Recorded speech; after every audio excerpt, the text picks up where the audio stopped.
अब मैं आपसे सवाल पूछना चाहता हूं। मेरे ऊपर 36 केस हैं। क्यों? क्योंकि मैं नरेंद्र मोदी से, आरएसएस से 24 घंटे लड़ता रहता हूं।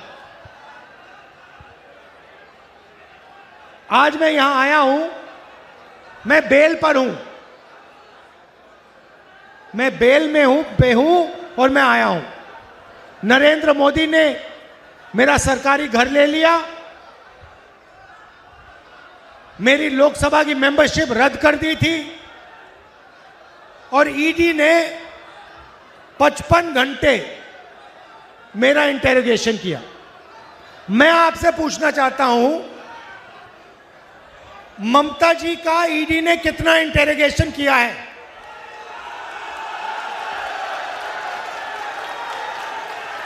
ये मुझे बताइए। बीजेपी ने ममता जी का घर क्यों नहीं लिया?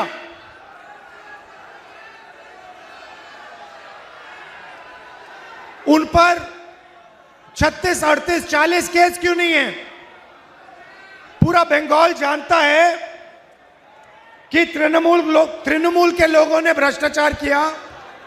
शारदा चिट फंड तृणमूल के लोगों ने किया। 17 लाख इन्वेस्टर्स को बर्बाद किया। 1900 करोड़ अनपेड ड्यूज हैं।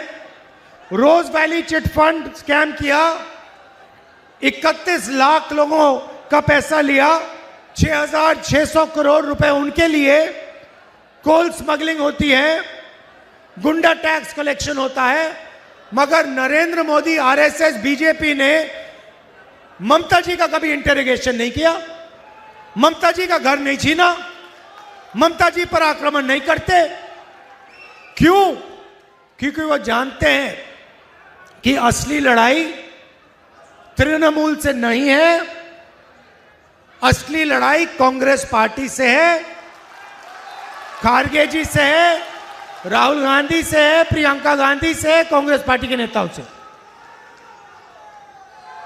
अगर सचमुच में तृणमूल और बीजेपी लड़ाई हो रही होती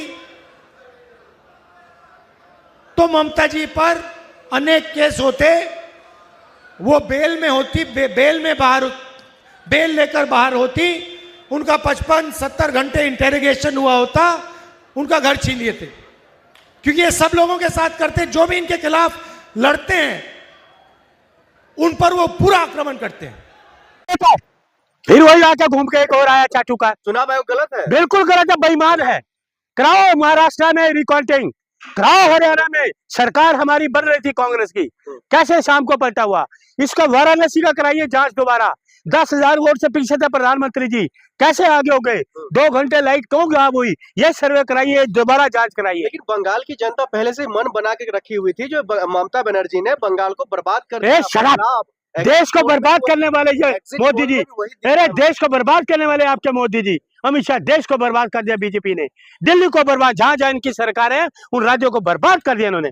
बीजेपी सरकार कोई नहीं चाहता है देश में। लोग लेकिन परेशान है लोग। अभिषेक बनर्जी ने कहा है जो 4 तारीख के बाद डीजे बजेगा, यानी कि बीजेपी वालों का खैर नहीं है। ये कहां तक सही है? अच्छा, उनकी धमकी नहीं है। अरे एक आईपीएस धमकी दे रहा बिना वर्दी के, तो अभिषेक बनर्जी का धमकी क्या जायज है? नहीं, उसकी जायज है।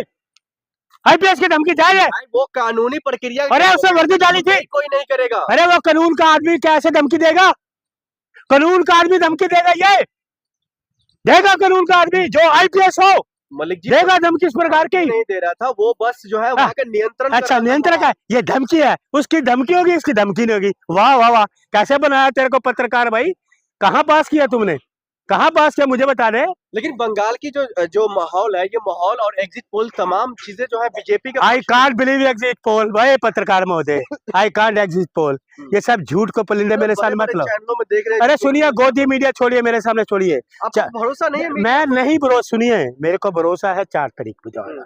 4 तारीख को जो होगा, अगर इलेक्शन कमीशन बेईमानी नहीं करेगा, इसकी बेईमानी अब चलेगी नहीं। देखिए, अरे शायद नहीं जीत सकती है। अगर सरकार इंडिया गठबंधन की है, आसाम में भी, यहाँ भी, तो बीजेपी का सूफड़ा साफ है। पूरी तरह से लोग अब तंग आ चुके हैं इनकी महंगाई से। महंगाई इतना बड़ा मुद्दा, इनको महंगाई नजर नहीं आती। कानून व्यवस्था इतना बड़ा मुद्दा, इनको वो नजर नहीं आता। महिलाओं पे अत्याचार इनको नजर नहीं आते। महंगाई सबसे बड़ा मुद्दा है। गरीब आदमी रो रहा है, महंगाई चरम सीमा आकाश छू रही है। इस पे कोई नहीं बोलेगी सरकार, इस पे आप भी नहीं बोलोगे, आप भी चुप रहोगे, है ना, क्योंकि सरकार के चाटुकार हो आप लोग, है ना। सरकार की चाटुकारिता करते हो, लोगों की चाटुकारिता करो, लोगों के हित की बात करो, समझ गए। अमित शाह जी, मोदी जी पहले कह चुके हैं 4 मई दीदी गई। हाँ, 4 मई दीदी आ जाएगी तो फिर क्या करोगे, क्या करोगे फिर? इनके कहने से सब कुछ हो जाएगा। पब्लिक है, पब्लिक डिमांड है इंडिया गठबंधन। पब्लिक डिमांड, बंगाल की पब्लिक डिमांड इंडिया गठबंधन, असम की पब्लिक की डिमांड इंडिया गठबंधन कांग्रेस की सरकार। राहुल गांधी जी, लेकिन राहुल गांधी जी चल। आप राहुल गांधी कह रहे हैं, लेकिन जनता इस बार भगवा माई कर कोई भगवा में नहीं, वो कहते गो नमो नमो गयो गयो, नमो नमो गयो। सुना नहीं लोगों के नारे बंगाल में सामने, नमो नमो गयो गयो, नमो नमो गयो गयो। लोग कहते नमो नमो, लोग कहते गयो गयो गयो गयो। इसको लोगों को ये बताओ, गयो गयो, नमो नमो नहीं, गयो गयो ये करो। आपको चुनाव आयोग पर भरोसा है? नहीं कोर्ट पर नहीं, मुझे चुनाव, मुझे रत्ती भर भरोसा नहीं चुनाव आयोग पे, रत्ती भर भरोसा नहीं। निष्पक्ष संस्थान भाई बिल्कुल बेकार बेईमान है। कराइए रिकाउंटिंग, महाराष्ट्र में कराइए, हरियाणा में। मेरी मांग है कांग्रेस का कार्यकर्ता होने का। लाखों सबूत दिए राहुल गांधी जी ने, करोड़ों लिखित शिकायतें भी अखिलेश यादव ने दी, तेजस्वी ने दी, और उद्धव ठाकरे, कई लोगों ने शिकायतें दी। उसकी तरफ ध्यान दो ना, क्यों नहीं देते, खामोश क्यों? जय हिंद।